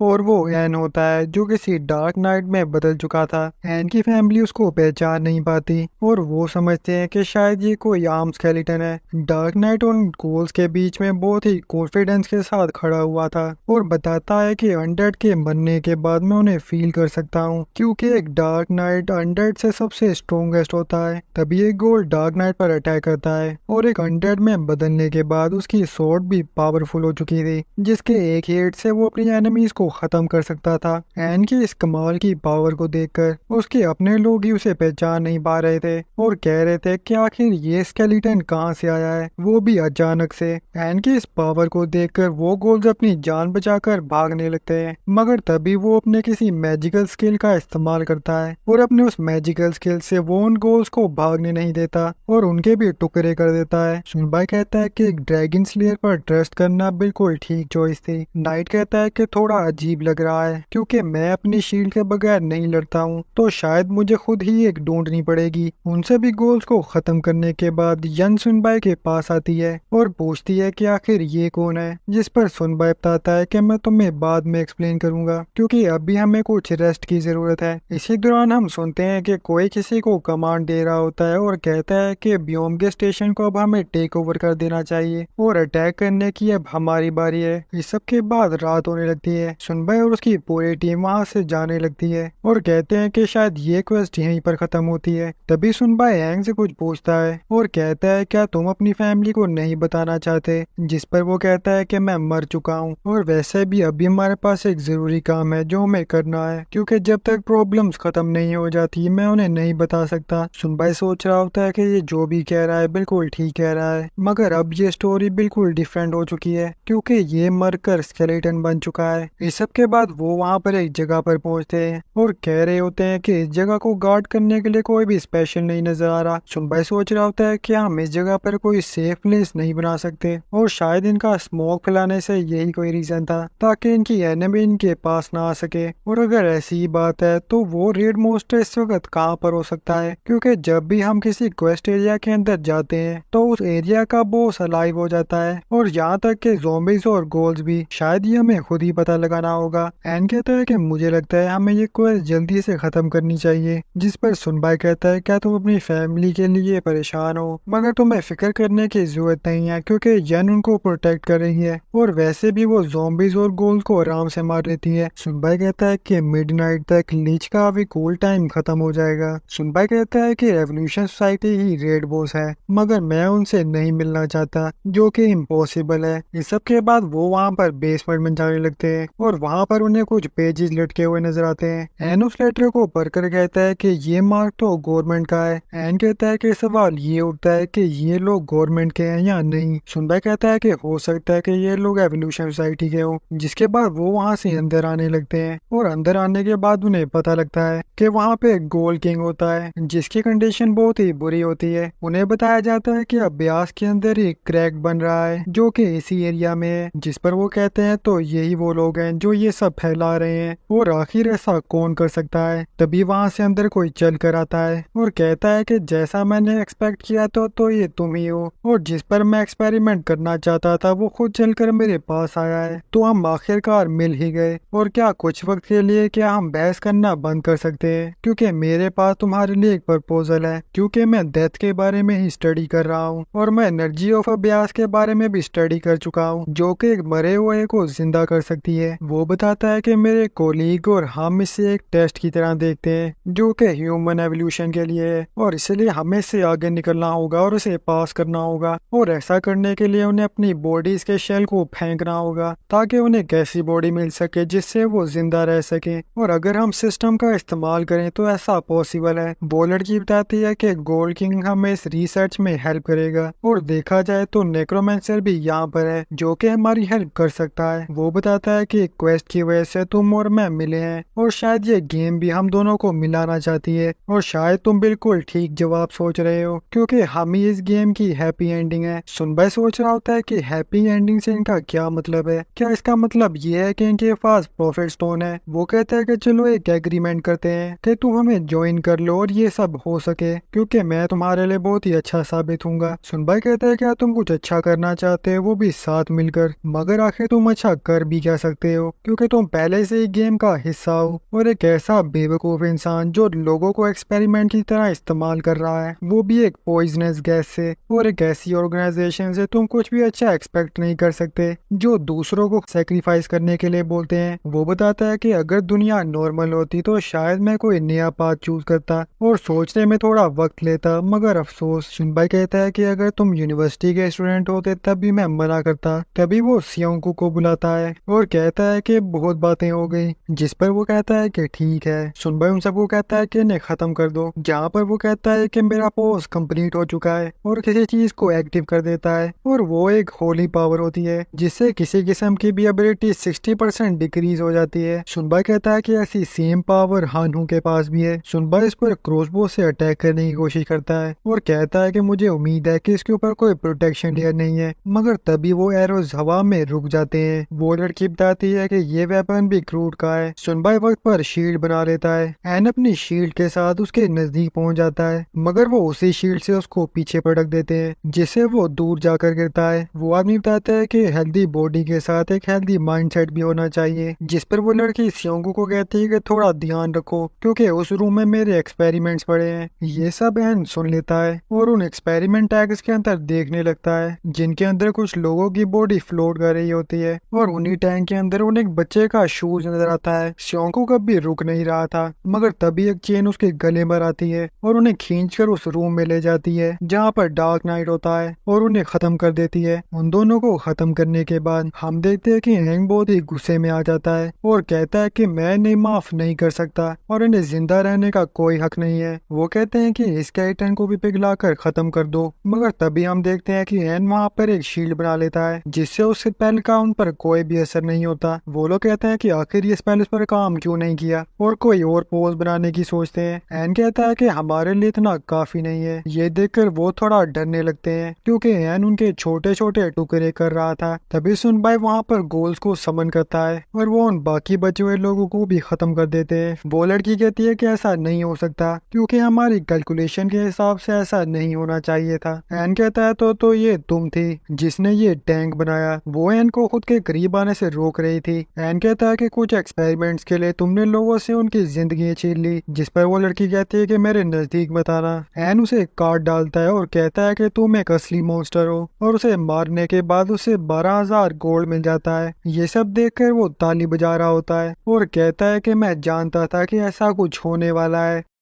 और उसके हाथ में एक आइटम होता है जिसे वो उन अनडेड की तरफ फेंक देता है। सुनबाई कहता है कि शायद इसका स्किल क्राफ्टिंग का है। उस आइटम के अंदर से बहुत सारा वुड निकलता है। सुनबाई कहता है कि मैं नहीं जानता कि आखिर ये क्या प्लान कर रहा है, और इसी वजह से मुझे अपनी मैक्सिमम फायर पावर से इसको मारना होगा। वो आदमी कहता है कि यहाँ से भाग जाना ही तुम्हारे लिए ठीक साबित हो सकता था, और वो एक फ्लैश बैंग होता है जिसे सुनबाई को कुछ भी नजर नहीं आता। वो कहता है कि स्मोक की वजह से वो लोग मुझे नहीं देख सकते, तो यहाँ से निकल जाना ही बेहतर होगा। मगर तभी उसके मुंह से बहुत सारा खून निकलने लगता है, और देखने पर पता चलता है कि सुनबाई उसे स्टैब कर लेता है। वो कहता है तो तुम्हारी आंखें फ्लैश होने के बावजूद भी देख सकती हैं, और वो अपने घुटनों पर आ जाता है। वो कहता है कि तुमने बहुत ही अच्छा कार्ड चूज किया है, और सरवाइव करने के लिए इससे बेहतर कार्ड और हो भी नहीं सकता। मगर तुम दूसरों को प्रोटेक्ट करने के लिए आखिर क्या प्लान कर रहे हो? और मैं उन गोल्स और ज़ॉम्बीज की बात कर रहा हूँ जिनको मैंने समन किया है। वो सोच रहे होते हैं कि आखिर एक ह्यूमन होने के बाद भी इतना कुछ कैसे कर सकता है। वो कहता है कि सभी ह्यूमंस अपनी फर्स्ट डिस्कवरी पर कोई वेपन नहीं बना सकते, और उन्हें इसलिए बनाया जाता है ताकि उन्हें टेस्ट किया जा सके, और इसीलिए गोल्ड किंग भी अपने एंड तक पहुंच चुका है और पूरी तरह से हील हो चुका है, और सरवाइव करना ही रियल पावर नहीं होती है। तो मैं ये जरूर देखना चाहूंगा कि तुम इसे कैसे हैंडल करते हो। सुनबाई एन को कहता है कि इसे खत्म कर दो, और मरने से पहले वो उसे कहता है कि हम जरूर मिलेंगे। उसे मारने के बाद उसकी बॉडी डिस्ट्रॉय होने लगती है, जिसको देखकर वो कहते हैं क्या ये क्लोन है। सुनबाई कहता है क्या ये वही डॉक्टर नहीं था जो कम्युनिटी पे था, और देखने पर पता चलता है कि उस डॉक्टर का नाम पूरी तरह से गायब हो चुका था। सुनबाई बताता है कि डॉक्टर के नाम से यहाँ पर 5 निकनेम आ रहे हैं, जिससे ये पता लगता है कि ये पांचों लोग एक ही इंसान है। सुनबाई कहता है कि मुझे पहले ही जान जाना चाहिए था कि ये ऑर्गेनाइजेशन कोई छोटी नहीं है, क्योंकि इन सभी क्लाउन्स का सिर्फ एक ही पर्पज है। एन कहता है कि अभी हमारे पास सोचने का वक्त नहीं है, क्योंकि गोल्ड किंग अब मूव कर रहा है। इस सब के बाद हमें यन की तरफ दिखाया जाता है, जो बचे हुए सर्वाइवर्स को प्रोटेक्ट कर रही होती है। वो लोग पूछते हैं क्या सब कुछ खत्म हो चुका है, जिस पर यन उन्हें बताती है कि नहीं, अब भी और आ रहे हैं। वो कहते हैं कि आखिर अब भी हमें कितने गोल से लड़ना होगा, और इतनी ही देर में वो सब आना शुरू हो जाते हैं। यन कहती है कि मैं किसी एक इंसान को भी मरने नहीं दे सकती, क्योंकि सुनबाई ने मुझ पर ट्रस्ट किया है, और अगर सुनबाई स्ट्रॉन्ग हो रहा है तो मैं क्यों नहीं, क्योंकि बिना रुके मैं उसे फॉलो कर रही हूँ, और इसी वजह से मैं उसके साथ खड़ी हूँ। सुनबाई के एंडेड भी कम हो रहे थे, क्योंकि सुनबाई उनके साथ नहीं था, मगर फिर भी वो सब रिवाइव हो रहे थे। यन को पता लग जाता है कि सुनबाई ने अपना लिस्ट ट्रांसफॉर्मेशन स्किल यूज किया है, क्योंकि तभी ये रिवाइव हो पा रहे हैं, और इसी का फायदा उठाते हुए मुझे इन सबको पुश करना होगा, और स्ट्रॉन्ग होने के साथ साथ मुझे फास्ट भी होना होगा। वहाँ खड़े सर्वाइवर्स कह रहे होते हैं कि जरा उस नेक्रोमेंसर की लवर को देखो, वो कितना अच्छा लड़ रही है, और ये पूरे कोरिया में सबसे स्ट्रॉन्गेस्ट कपल है। जिसे सुनकर यन बहुत ही शर्मा जाती है और कहती है कि आखिर ये किस बारे में बात कर रहे हैं, जिससे उसके फ्लेम्स और भी बढ़ जाते हैं। वो कहते हैं कि इसके फ्लेम्स तो पहले से भी ज्यादा बढ़ चुके हैं, क्या ये इसकी डेडली मूव है। तभी वहाँ से कुछ गोल्स ऊपर से जंप करते हैं और वो उन बसेस की तरफ जाने लगते हैं। वो सर्वाइवर कहते हैं कि बच्चों को प्रोटेक्ट करो। यन एक ही टाइम पर 3 जितनों से नहीं लड़ सकती थी। उनमें से एक गोल उस बस की तरफ अटैक करता है, जिससे उस बस के 2 टुकड़े हो जाते हैं और अंदर बैठी फैमिली उन्हें देखकर घबरा जाती है। मगर तभी वो चेन्स उन गोल्स को पकड़ लेते हैं और उन तीनों को अपनी तरफ खींच लेती हैं, जिससे वो उन्हें काट डालता है। एन अपने बच्चों से पूछता है कि उन्हें चोट तो नहीं आई, जिस पर वो बच्चे उसकी आवाज पहचान लेते हैं और कहते हैं ये तो डैड है। एन को बिल्कुल भी यकीन नहीं आता कि उसके बच्चे उसे पहचान लेते हैं और चलकर उसके पास आते हैं। वो एन से पूछते हैं कि आप भी किसी स्केलेटन में ट्रांसफॉर्म हुए हैं, जिस पर वो कहता है कि नेक्रोमेंसर अंकल ने मेरी ट्रांसफॉर्म होने में मदद की है। एन उन बच्चों में बहुत ही फेमस हो चुका था। सुनबाई कहता है कि मैं परेशान नहीं था क्योंकि मैं जानता था कि तुम यहाँ पर हो। यन पूछती है कि सिर्फ तुम दोनों ही उस गोल्ड किंग से लड़ रहे थे, जिस पर वो बताता है कि गोल्ड किंग पूरी तरह से रिकवर हो चुका है, मगर जैसे ही हम उसे हराने के लिए तैयार हुए तो उस बॉस मॉन्स्टर ने अपना मुंह खोल लिया, जिससे बहुत सारा खून हमारे ऊपर आ गिरा, जिससे ये पता लग रहा था कि वो बॉस मॉन्स्टर बहुत ही जल्द मरने वाला था, क्योंकि उन लोगों ने इस पर बहुत सारे एक्सपेरिमेंट्स किए थे। और जैसा मैंने सोचा था, ह्यूमंस बहुत ही खतरनाक हैं और बस कुछ ऐसा ही हुआ था और ये फाइट बहुत ही मुश्किल थी। जिस पर एन कह रहा होता है कि ऐसा तो कुछ भी नहीं हुआ था। तभी वहाँ पर एक मैसेज पॉपअप होता है और उन्हें बताया जाता है कि चैप्टर 2 अपने एंड पर आ चुका है। ये मैसेज जॉय भी सुन रहा होता है। उन्हें वहाँ पर कुछ रेड बॉस मॉन्स्टर का रैंक दिखाया जाता है। ये मैसेज सभी सर्वाइवर्स को दिखाया जा रहा था। उन्हें बताया जाता है कि एक बड़ा मॉन्स्टर अपनी आर्मीज को लीड कर रहा है, जिसका नाम वारलॉर्ड मॉन्स्टर है, जो कोरिया की कुछ लोकेशंस में अपीयर होगा और ये इवेंट तब तक कंटिन्यू रहेगा जब तक कोई वारलॉर्ड को मार नहीं देता। ये सब सुनने के बाद वो सोच रहे होते हैं कि उस बॉस मॉन्स्टर के पास एक पूरी आर्मी है, तो हमें जल्द से जल्द उसे खत्म कर देना चाहिए। सुनबाई कहता है कि मुझे उम्मीद है कि साथ मिलकर हम इसका जरूर पता लगा लेंगे और अगर जो प्रोफेसी क्रिस्टल ने दिखाया है वो सच है तो इसकी एक जरूर एंडिंग होगी और ये इवेंट हमें उसी डायरेक्शन में लेकर जा रहा है जिसे हमें उस तरह की एंडिंग फेस करनी पड़ सकती है। इसमें बहुत बड़ा रिस्क है और एक बहुत बड़ा रिवॉर्ड भी, एक बहुत ही बड़ा बैटल, वो भी नेक्रोमेंसर के लिए। तो चलो क्वेस्ट को साफ करें और यहाँ से निकलें। इस सब के बाद सीन शिफ्ट होता है और हम बहुत सारे गोबलिन्स को देखते हैं जो कि किसी से लड़ रहे होते हैं और वो कोई और नहीं बल्कि हानू होता है, जो कि उन गोबलिन से लड़कर खुद को स्ट्रॉन्ग कर रहा था और कहता है कि मुझे यकीन नहीं आता कि मैं इन गोबलिन से भागता था। इस सब के बाद हम यंग सो देखते हैं जो उन लोगों को शील्ड की तरफ बुला रहा होता है और वो लोग जल्दी से उस शील्ड के अंदर आ जाते हैं। उस शील्ड से कोई भी गोबलिन उसके अंदर नहीं आ सकता था। हानू के डैड कहते हैं कि तुम कह रहे थे कि मैं एक ही वक्त पर 1000 गोबलिन्स का सामना कर सकता हूँ, जिस पर हानू कहता है कि मैं सिर्फ इसलिए पीछे हटा हूँ क्योंकि मुझे लोगों की फिक्र हो रही थी और वैसे भी मुझे उन गोबलिन्स की स्मेल बिल्कुल भी पसंद नहीं है। उस कैंप की शील्ड आहिस्ता आहिस्ता कम हो रही थी और वही यंगसू सबको बता रहा था कि क्रॉसबोर और स्पेयर्स को तैयार कर लो और लड़ने के लिए तैयार हो जाओ। यंगसू कहता है कि अगर हम सुनबाई की बात ना सुनते तो हम अभी एग्जिस्ट ही नहीं करते और डिफरेंट किस्म के मॉन्स्टर से लड़कर हमें काफी एक्सपीरियंस मिला है। उस शील्ड की हेल्थ ऑलमोस्ट खत्म ही होने वाली थी। हानू कहता है कि आपने मुझे पाल पोस कर बड़ा किया, उसके लिए शुक्रिया। जिस पर उसके डैड कहते हैं कि आखिर तुम ऐसी बातें इस वक्त क्यों कर रहे हो और अगर आज हम मर भी जाते हैं तो हम बाप और बेटा एक अच्छी मौत मरेंगे। हानू कहता है कि मगर मैं तो नहीं मर रहा। जिस पर उसके डैड कहते हैं कि तुमने मेरा मूड खराब कर दिया है। हानू कहता है साथ आप भी सरवाइव करेंगे क्योंकि जिस बेटे को आपने बड़ा किया है वो पहले जैसा नहीं रहा और आज वो एक लेजेंड बन चुका है और वहाँ सभी गोबलिन्स पर मुक्के बरसाने लगता है क्योंकि मैं गोबलिन्स की पूरी आर्मी को फेस कर सकता हूँ, वो भी सिर्फ इन्फेस्ट के जरिए और अपने स्किल्स का इस्तेमाल करते हुए। वो गोबलिन उसका कुछ भी नहीं बिगाड़ सकते थे, जिसका फायदा उठाते हुए हानू अपने जलवे दिखा रहा था और कुछ नई टेक्निक सीख चुका था जिससे उसके डैड काफी इम्प्रेस हो रहे होते हैं। हानू के डैड कहते हैं कि तुम मेरे बेटे नहीं हो सकते और आखिर लड़ते वक्त ऐसे चेहरे कौन बनाता है। हानू उस लड़ाई में इतना बिजी हो गया था कि उसे ये भी नहीं पता था कि वन आर्म सोल्जर उसके साथ कब से लड़ रहा है और कहता है कि आखिर तुम यहाँ कब आए। इस सब के बाद यहाँ बॉस मॉन्स्टर्स भी आ जाते हैं, जिनके बाद वो तीनों भी एंट्री लेते हैं। हानू कहता है कि आखिर ये तीसरा आदमी कौन है। इस सब के बाद शाम हो जाती है और वो लोग अपने कैंप में आ जाते हैं। यंगसू कहता है कि मेन स्ट्रीम को शुरू होता है अब इतना वक्त भी नहीं हुआ, मगर हर तरफ हलचल मचना अब भी शुरू हो चुकी है और इस तरह के काफी सर्वाइवल ग्रुप्स हैं जिन्होंने इस तरह के अटैक एक्सपीरियंस किए हैं, वो भी पूरी कंट्री में। हानू बताता है कि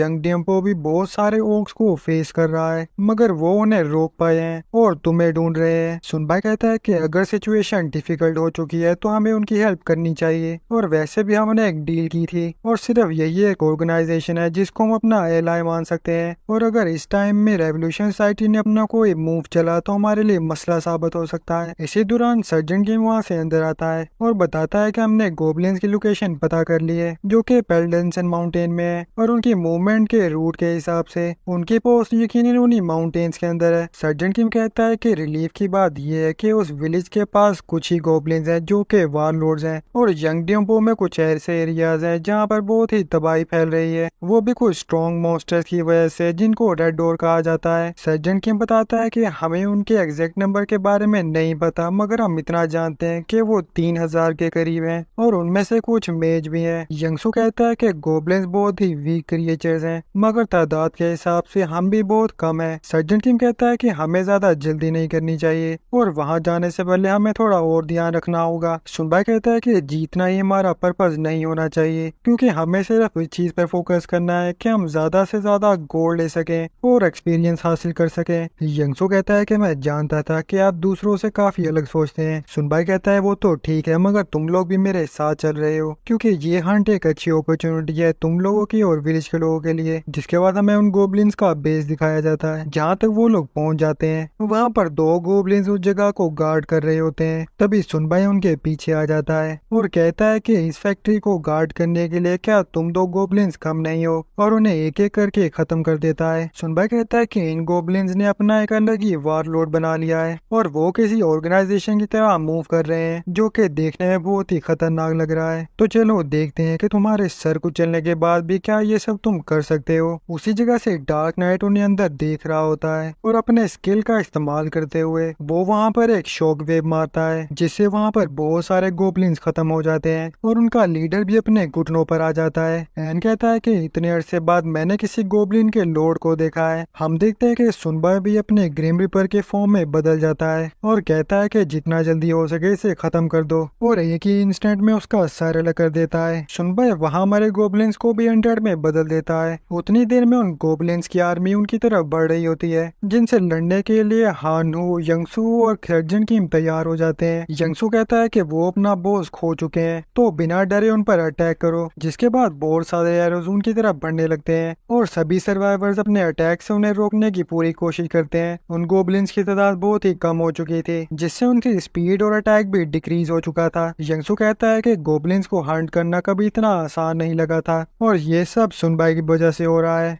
सुनबाई कहता है कि ज्यादातर लोगों का लेवल 4 है और उनकी तादाद बढ़ती ही जा रही है, और चाहे ग्रुप कोई भी हो उनमें से एक कोई जरूर वीक होता है जो कि सर्वाइवर्स के लिए एक बर्डन बन जाता है। और आर्मी का एक फाइटर बनने के बजाय ऐसी बहुत सी जॉब्स हैं जो वो कर सकते हैं, मगर डिफिकल्टी के इंक्रीज होने की वजह से उन्हें लड़ना ही पड़ता है। और हारू को विलेज भेजने का मकसद भी यही था, क्योंकि मुझे उनकी फिक्र हो रही थी। सुनबाई कहता है कि मसले को हल भी किया जा सकता है, यहाँ तक कि वो लोग जो फिजिकली वीक और बीमार है वो भी स्ट्रॉन्ग बन सकते हैं, वो भी इस सिस्टम की होने की वजह से जो कि अब एग्जिस्ट करता है। उन सब के साथ लड़ने की वजह से वो सब भी लेवल अप कर पा रहे थे, और कोरियन सर्वर में ये हिस्ट्री बन चुकी थी कि उन सभी ने वारलॉर्ड मॉन्स्टर की आर्मी को हराया है। और इस बड़े बैटल को जीतने के बाद उन सभी पार्टिसिपेंट्स को गोल्ड मिल जाता है, जिसे पाने के बाद वो बहुत ही खुश नजर आ रहे होते हैं। सुनबाई कहता है कि ऐसी चीजें करना मुझे थोड़ा कन्वीनियंट लगता है, मगर ये बुरा भी नहीं है। उस फाइट को जीतने के बाद हमें दिखाया जाता है कि वो सब वहां से निकल रहे थे। सुनबाई कहता है कि जब तक मैं वापस नहीं आता तुम्हें एक टारगेट सेट करना होगा कि तुम्हें लेवल 8 के मॉन्स्टर्स के साथ लड़ना है, क्योंकि हम इर्द गिर्द के सभी वारलॉर्ड फोर्सेस को हरा चुके हैं। सुनबाई सोच रहा होता है कि कहने में थोड़ा अजीब लग रहा है, मगर वीक लोगों की रिस्पॉन्सिबिलिटी लेना मेरी ड्यूटी नहीं है, क्योंकि हर वक्त मैं इन लोगों की फिक्र नहीं कर सकता और इसीलिए हर किसी को एफर्ट करना होगा ताकि वो खुद को प्रोटेक्ट कर सके। और क्या हुआ अगर तुम वीक हो, क्योंकि रिवार्ड हासिल करने के लिए तुम्हें खुद को स्ट्रॉन्ग करना होगा। इतनी देर में हानू सुनबाई को कहता है कि हेलीकॉप्टर आ चुका है और वो लोग कह रहे हैं कि हमें जल्दी करनी होगी। सुनबाई कहता है कि मुझे याद आया कि हमारी एक डील हुई थी और इसीलिए हमें उन्हें थोड़ी देर के लिए उन मोस्टर से प्रोटेक्ट करना होगा। तो चलो चलते हैं और लिबरेशन गिल्ड को प्रोटेक्ट करते हैं। इस सब के बाद हमें ब्रिज दिखाया जाता है जहाँ पर हम जॉय को देखते हैं जो पूछ रहा होता है कि आखिर सिचुएशन कैसी है। जहाँ पर न्यू वॉरलॉर्ड अपीयर हुआ था, जहाँ पर उसका मेंबर किसी मैजिकल पावर का इस्तेमाल कर रहा होता है और कहता है कि तुम बहुत ही जल्दी नॉर्दर्न बाउंड्री देख पाओगे। और वो एक मैजिकल ड्रोन होता है। उस ड्रोन की मदद से वो कहीं पर भी देख सकते थे। वो बताता है कि वहाँ पर 200 मॉन्स्टर्स हैं और वो बहुत ही जल्द यहाँ पर मूव करने वाले हैं। तभी उनका मेंबर बताता है कि उनके ड्रोन को किसी ने तोड़ दिया है। मिनवा जॉय को कहती है कि हमें उस ब्रिज को तोड़ना होगा क्योंकि ऐसे बहुत से रेड ऑर्क्स हैं जो कि गिम्बू साइड से स्ट्रीमिंग कर रहे हैं और इसीलिए वो थोड़ा अलग हो रहे हैं, जिससे उन दोनों को एक ही वक्त पर फेस करना हमारे लिए मुश्किल हो जाएगा। जॉय उन्हें हराने के लिए कोई स्ट्रेटेजी सोच रहा होता है। मनवा कहती है कि उनकी एबिलिटीज के हिसाब से वो बहुत ही स्ट्रॉन्ग अपोनेंट है क्योंकि उनके पास रिजनरेशन एबिलिटीज हैं। जो मन ही मन में कह रहा होता है कि मैं जानता हूँ क्योंकि ये गलत फैसला किसी भी गिल्ड मास्टर की जान ले सकता है और इसीलिए मुझे अपने और उस इंसान के बीच में ये गैप दूर करना होगा और इसीलिए मैं सिर्फ सेफ रहकर ही हंट नहीं करना चाहता। वो ये सब कुछ सोच ही रहा होता है जिस पर उसका टीममेट बताता है कि मुझे हेलीकॉप्टर की तरफ से कॉल आई है और वो बता रहे हैं कि उन्होंने नेक्रोमेंसर को पिक कर लिया है और इसलिए वो यहाँ पर पहुँचने ही वाले हैं। मनवा कहती है ये तो बहुत ही अच्छी बात है क्योंकि उस नेक्रोमेंसर की वजह से हम उस ट्रोल को ब्लॉक कर सकते हैं और उन ऑर्क से भी डील कर सकते हैं। वो कहता है कि नेक्रोमेंसर ने ये भी कहा है कि हमें सीधा उन ऑर्क की तरफ ही बढ़ना होगा, जिस पर मनवा उसे बोलने लगती है और कहती है क्या तुमने उसको सिचुएशन बताई भी है। जिस पर वो कहता है कि उसने कहा था कि वो यहाँ पर आने से पहले कुछ हड्डियाँ कलेक्ट कर रहा है, जिस पर उसे कुछ भी समझ नहीं आती। इस सब के बाद हम देखते हैं कि वो हेलीकॉप्टर्स वहाँ पे पहुँच जाते हैं जिसे उन्हें लगा नहीं था कि सुनबाई यहाँ पर आ जाएगा। हम देखते हैं कि सुनबाई उन बॉस मॉन्स्टर्स को हवा में ही समन कर देता है जो सीधा उनके ऊपर आ जाते हैं। जोई देख रहा होता है और कहता है कि ये तो टोटली डिफरेंट स्पीशीज हैं क्योंकि ये किसी बच्चे की तरह है और शायद बोन कलेक्ट करने से उसका यही मतलब था। हम देखते हैं कि उन वारलॉर्ड मॉन्स्टर्स को मार के वो उसे समन कर रहा था। वो कहते हैं कि देखने पर ऐसा लग रहा है कि जैसे मछली को उसका पानी मिल गया है। जोई सोच होता है क्या मैं भी अपनी अवेकनिंग के जरिए इसे क्रॉस कर पाऊंगा और जब तक ये वार खत्म होगी वो गैप इतना बड़ा हो जाएगा जिसके बाद मैं उसे कभी भी कैचअप नहीं कर पाऊंगा। और वैसे भी मरी हुई चीजों से उस नेक्रोमेंसर को हमेशा असिस्ट ही मिलता है। जिसके बाद हम एक बिल्डिंग को देखते हैं जहाँ पर कुछ सर्वाइवर छुपे ये देख रहे होते हैं। वो कह रहे होते हैं क्या ये नेक्रोमेंसर है और मुझे लगता है कि लिबरेशन गिल्ड ने उसे मदद की भीख मांगी है। वो लोग कह रहे होते हैं कि जॉय की पूरी टीम की इमेज अब पूरी तरह से टूट चुकी है। उन सभी अनडेड को साथ में समन करने की वजह से उनका संजीव इफेक्ट और भी इंक्रीज हो गया था। वो देखते हैं कि वारलॉर्ड मॉन्स्टर सीधा उनकी तरफ ही आ रहा था मगर वो उनका चीफ होता है जिसके पास एक एक्स होता है। वो लोग कहते हैं कि शायद यही बॉस मॉन्स्टर है और दिखने में ये काफी टफ लग रहा है और उसके एक्स को स्विंग करते ही वहाँ पर कुछ वाइन्स निकल आती हैं। वो लोग कह रहे होते हैं क्या नेक्रोमेंसर इसे रोक पाएगा। जहाँ पर हम देखते हैं कि पहले वो उसका हाथ तोड़ते हैं और फिर मुंह तोड़ते हैं और एक टीम बनकर लड़ने की वजह से वो उसे पूरी तरह से खत्म कर देते हैं। जहाँ पर खड़ा सुनबाई कह रहा होता है कि कभी भी अपनी स्ट्रेंथ की फोर्स जाने बगैर तुम्हें फाइट नहीं करनी चाहिए। जिसके बाद नाइट उसे खत्म कर देता है और उसे खत्म करने के बाद सुनबाई उससे भी अपनी आर्मी में ले लेता है और कहता है कि लिबरेशन गिल्ड हमारा इंतजार कर रही होगी तो चलो चलते हैं। जिसके बाद हम देखते हैं कि सुनबाई उस लिबरेशन गिल्ड की जगह पर पहुंच जाता है और जॉय से कह रहा होता है कि मुझे उम्मीद है कि मैं लेट नहीं हुआ हूँ। जिस पर जॉय उसको शुक्रिया अदा कर रहा होता है। जॉय से बताता है कि एक और की आर्मी इसी तरफ ही आ रही है और हमने कुछ मेथड्स और आइटम का इस्तेमाल करते हुए बाकी रास्ते ब्लॉक कर दिए हैं। जॉय मन ही मन में कह रहा होता है कि पूरा कोरियन सर्वर इस वक्त हमें देख रहा है और अगर मैं इस बार भी हारा तो मैं अपनी पोजीशन खो दूंगा और इसीलिए मुझे खुद को इन्हें प्रूव करना ही होगा। और ये बैटल लीड करना होगा। इस सब के बाद हमें एक बिल्डिंग दिखाई जाती है जहाँ बैठा कोई कम्युनिटी के पोस्ट पढ़ रहा होता है जो सुनबाई के फैंस होते हैं जिन्हें हानू पढ़ रहा होता है। उन्हें एक मेंबर बताता है कि सर्वाइवर्स का एक ग्रुप हमें ज्वाइन कर रहा है और वो एक लार्ज ग्रुप है जिसमें 200 लोग हैं। और इसलिए हमें नम यंगजू से कॉल आई थी जो बता रहे थे कि वो 5 बसेस में बैठकर मूव कर रहे हैं। वो मनवा से कहता है कि आखिर तुम्हारे दिमाग में क्या चल रहा है, जिस पर वो कहती है कि हमें उन्हें एक्सेप्ट करना होगा। और मन ही मन में कह रही होती है कि हमें उन्हें अपनी साइड पर भी करना होगा क्योंकि वो रेड डॉग्स तादाद में बहुत सारे हैं और इसलिए हमें ज्यादा फोर्सेस को कन्विंस करना होगा ताकि वो लिबरेशन गिल्ड के साथ कोऑपरेट कर सकें। जिसके बाद मनवा भी उस मीटिंग रूम में आ जाती है। चॉय कहता है कि अब हमें कमांडर्स मीटिंग शुरू करनी चाहिए और मनवा आप सबको प्लान बताएगी। मनवा बताती है कि लिबरेशन गिल्ड ने ज्यादातर ब्रिजेस को ब्लॉक कर दिया है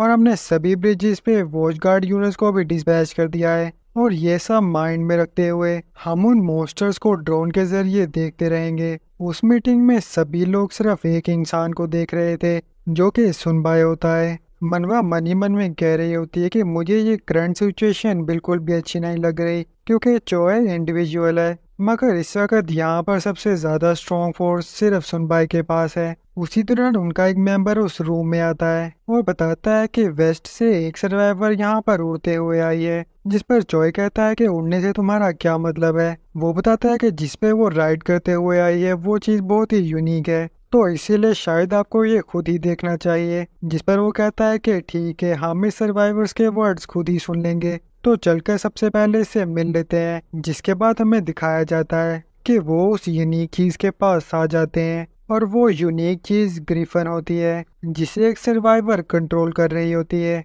वो बताता है कि यही वो लड़की है जो सीधा चॉय के पास आके कहती है कि प्लीज मेरी हेल्प करो। वो लड़की एक ऐसे ग्रुप से थी जिनका पूरा ग्रुप ही रेड डॉग की वजह से आइसोलेट हो चुका था। वो बताती है कि कुछ ही घंटों पहले कुछ चाइनीज प्लेयर्स ने वहां पर लैंड किया था। वो लड़की किसी ग्योडन आइलैंड के बारे में बताती है। वो बताती है कि ये एक स्मॉल आइलैंड है जो कि गांगा आइलैंड से जुड़ा हुआ है।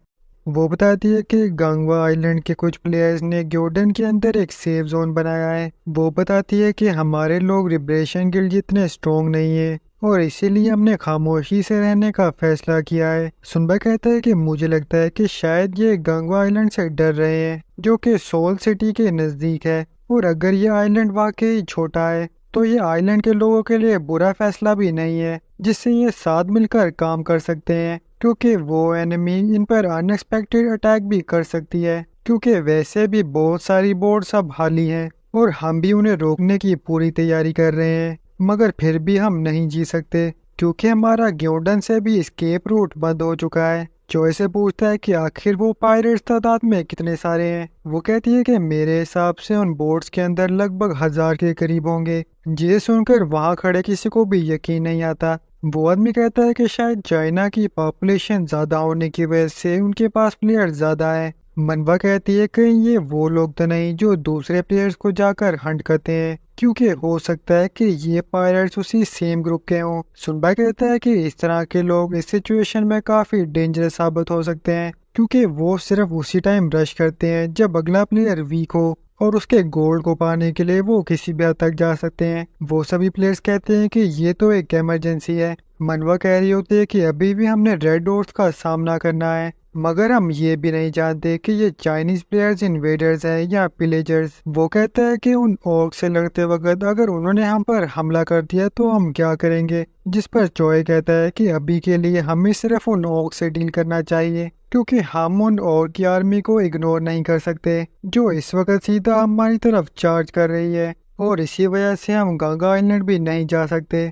ये सुनकर वो लड़की थोड़ा शौक में आ जाती है। सुनबाई कहता है कि मेरे पास एक और ऑप्शन भी है, क्यों ना हम उन पायरेट से डील करने के लिए एक डिस्पैच टीम को भेज दें और गंगा आइलैंड के सर्वाइवर्स के साथ उनके आगे और पीछे से अटैक करें। ये प्लान उन्हें बाकी प्लेयर्स को भी अच्छा लग रहा था। वो सुनबाई से कहने लगता है कि तुम्हें नहीं लगता कि उस चॉपर की आवाज सुनकर वो लोग तुम्हारी तरफ आने लगेंगे, जहाँ पर दूसरी तरफ सुनबाई ग्रिम रिपर की फॉर्म में आने लग गया था। चॉय कहता है कि ऐसा पॉसिबल है जिस पर सुनबाई कहता है कि मेरा ये स्किल फाइट करने के लिए बिल्कुल सही सूट कर रहा है। सुनबाई मन ही मन में कह रहा होता है कि हमें ये जानने की सख्त जरूरत है कि आखिर वो चाइनीज प्लेयर है कौन। सुनबाई उस लड़की से कहता है क्या तुम्हें लगता है कि वो ग्रिफन हम दोनों को बिठा कर उड़ सकता है। जिस पर वो लड़की कहती है कि हाँ। चोय भी सुनबाई के इस प्लान को सुनकर मान जाता है। जिसके बाद वो वहाँ से उड़ने के लिए तैयार हो जाते हैं। हानू कह रहा है क्या तुम हमें पीछे छोड़कर जा रहे हो। जिस पर वो कहता है कि ग्रिफन के ऊपर इतने सारे लोग नहीं आ सकते,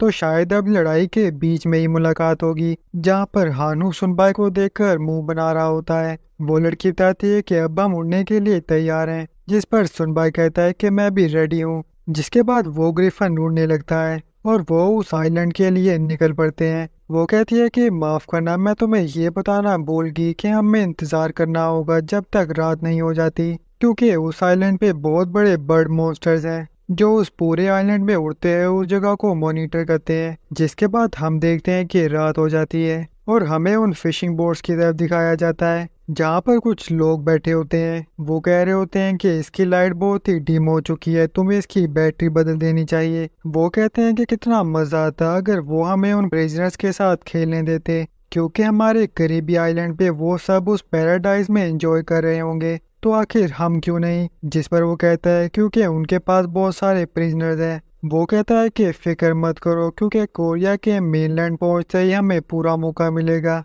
बहुत सा सोना और औरतें भी। इस सब के बाद वो बहुत ही पुरानी बातें लेकर बैठ जाते हैं। हम देखते हैं वहाँ पर अभ्यास ब्रेथ फैलना शुरू हो जाती है, मगर वो लोग बहुत ही नशे की हालत में होते हैं। जिस पर एक आदमी कहता है कि मुझे कुछ आवाज आ रही है और मेरे ख्याल से शायद वहाँ पर कुछ है। जिसके बाद वो सब थोड़ा अलर्ट हो जाते हैं। वो कहता है कि मेरी सेंसेस मुझे बता रही हैं कि यहाँ पर कुछ है। जहाँ पर हम देखते हैं कि सुनबाई एक इंस्टेंट में वहाँ पर आ जाता है और उनमें से एक का सर अलग कर देता है। दूसरा आदमी को डार्क नाइट अपने स्किल के जरिए पकड़ लेता है ताकि वो बाकी लोगों को ना बुला सके।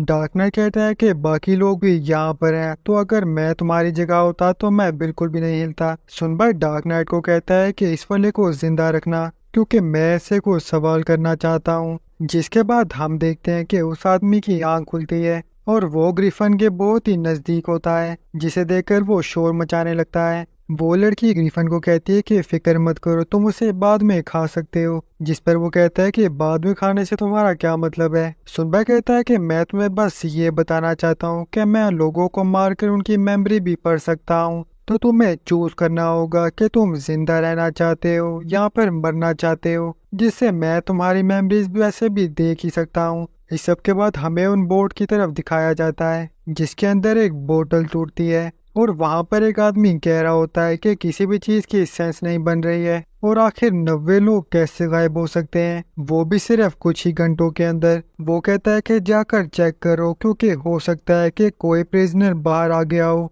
और किसी भी बोर्ड का एक भी कॉर्नर मत छोड़ना। जिसके बाद वो लोग वहाँ से जाने लगते हैं। वो कहता है कि आखिर ये कौन इंसान है, क्योंकि इस आइलैंड पे छुपने की कोई भी जगह नहीं है। जिसके बाद वो आसमान पर देखता है और कहता है कि जाओ उन्हें ढूंढ कर लाओ। और ये सब वो उन बर्ड मॉन्स्टर्स को कह रहा होता है जो उसका स्किल होता है। वो अपनी उस बोर्ड पर बैठकर उस स्किल का इस्तेमाल कर रहा होता है, जिससे वो उन बर्ड्स को पूरे आइलैंड पे फैला देता है और उन्हें ढूंढने लगता है। वो कहता है कि मैं नहीं जानता कि आखिर वो आदमी कौन है, मगर वो ये नहीं जानता कि इस आइलैंड पर होते हुए वो मुझसे नहीं छुप सकता। उसका एक आदमी आकर उसे बताता है कि हमें वो लोग मिल चुके हैं जो कि गायब हो गए थे, और कहता है कि ये सब मर चुके हैं। वो बताता है कि किसी ने इन्हें साइड बाय साइड लेटा दिया था। वो कहता है भला वो अपने दुश्मन की बोट्स के अंदर उनकी बॉडीज क्यों रखवा रहा है, क्या वो कोई बेवकूफ है, क्योंकि वो इनकी बॉडीज ओशन में भी फेंक सकता था, या शायद वो हमें प्रवोक करना चाह रहा है,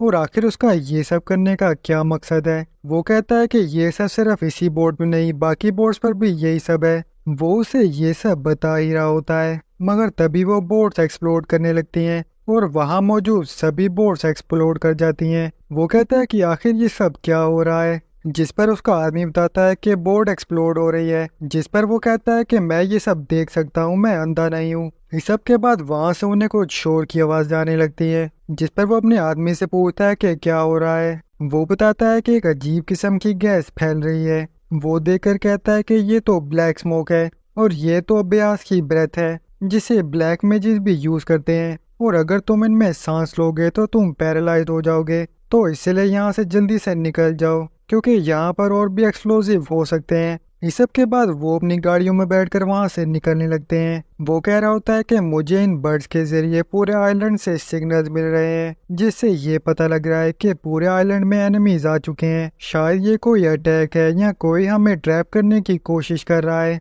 तो शायद हमें सीधा उस ब्रिज की तरफ ही जाना चाहिए, क्योंकि अब हमारे पास कोई भी बोट नहीं बची है। तो वहां जाने का सिर्फ यही एक रास्ता है। वो कहता है कि मुझे यकीन नहीं आ रहा कि कोरियंस ने बायोलॉजिकल वेपन्स का इस्तेमाल किया है, और अगर हम यहाँ पर ही आइसोलेट हो गए तो हम रीइंफोर्समेंट के आने से पहले ही फेल हो जाएंगे।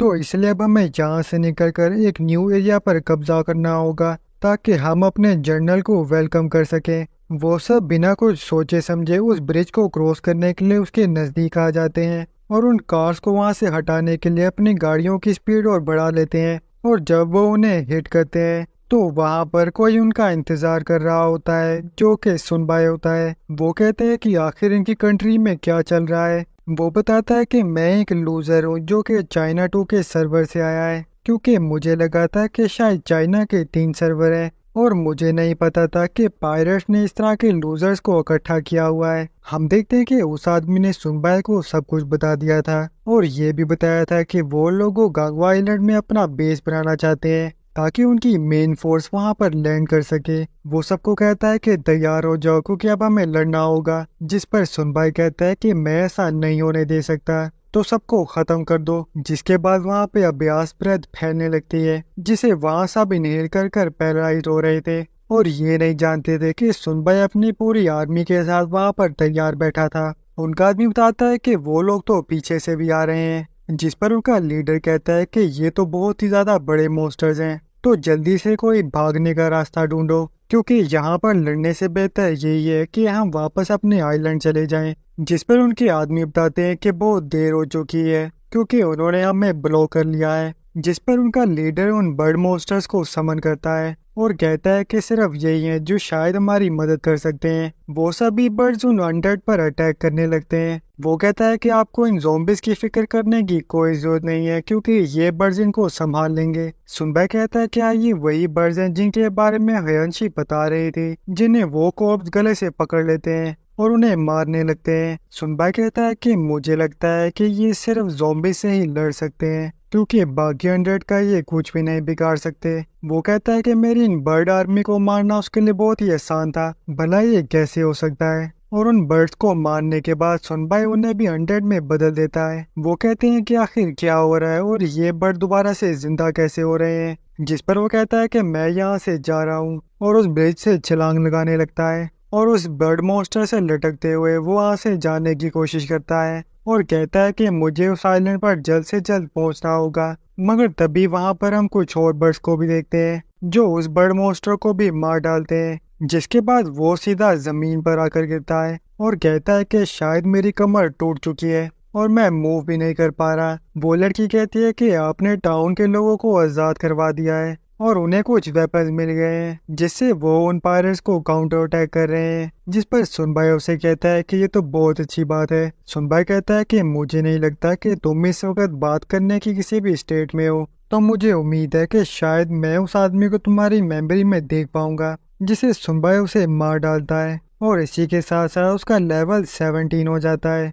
जिसके बाद सुनबाई उसकी मेमोरीज में जाने लगता है, और उसकी मेमोरीज में पहुंचते ही सुनबाई एक बहुत बड़ी शिप को देखता है। सुनबाई वहां पर बहुत सारे लोगों को देखता है, मगर उनके साथ साथ वहां पर कोई और मौजूद होता है, जो कह रहा होता है कि अब हमें कहां पर जाना चाहिए। सुनबाई कहता है क्या यही जनरल क्रिम्सन है, मगर ये तो कोई भी वैम्पायर या साइंटिस्ट नहीं लग रहा।